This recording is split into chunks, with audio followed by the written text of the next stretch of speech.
চলচ্চিত্র শিল্পী সমিতির সভাপতি হিসেবে মিশা সওদাগর দায়িত্ব গ্রহণের পর থেকে নানা কর্মসূচি হাতে নিয়েছেন। তবে এখনকার ব্যস্ততা হলো আগামী ইফতার মাহফিলের আয়োজন। সেই আয়োজন নিয়েও বেশ ব্যাপকতা আনার চেষ্টায় রয়েছেন শিল্পী সমিতির সাধারণ সম্পাদক জায়েদ খান।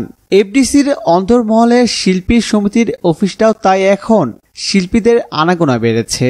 এদিকে দেশীয় চলচ্চিত্রের কিংবদন্তি অভিনেত্রী শাবানা বর্তমানে ঢাকায় অবস্থান করছেন। বেশ কিছু অনুষ্ঠানে যোগ দেওয়ার কথা থাকলেও এখন পর্যন্ত অংশ নেননি তিনি।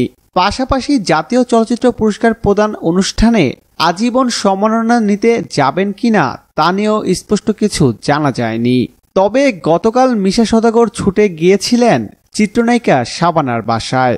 শাবানার বাসায় কিংবদন্তির সঙ্গে কি নিয়ে আলাপ হলো, এই বিষয়ে মিশা সওদাগর বলেন, শাবানা আমার বড় বোনকে দেখতে গিয়েছিলাম।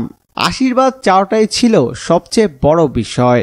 মিশা সওদাগর আরো বলেন, এছাড়া বর্তমান চলচ্চিত্র, নতুন ছবির বাজার, এসব নিয়ে অনেক কথা হলো। বরাবরই খুব প্রাণখোলা একজন প্রকৃত ভালো মানুষ তিনি আমাকে আশীর্বাদ করলেন।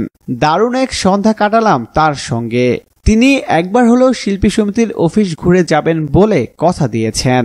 প্রিয় দর্শক, ধন্যবাদ ভিডিওটি দেখার জন্য। নিত্য নতুন এক্সক্লুসিভ সব খবর পেতে এখনই সাবস্ক্রাইব করুন এসডি ওয়েবসে।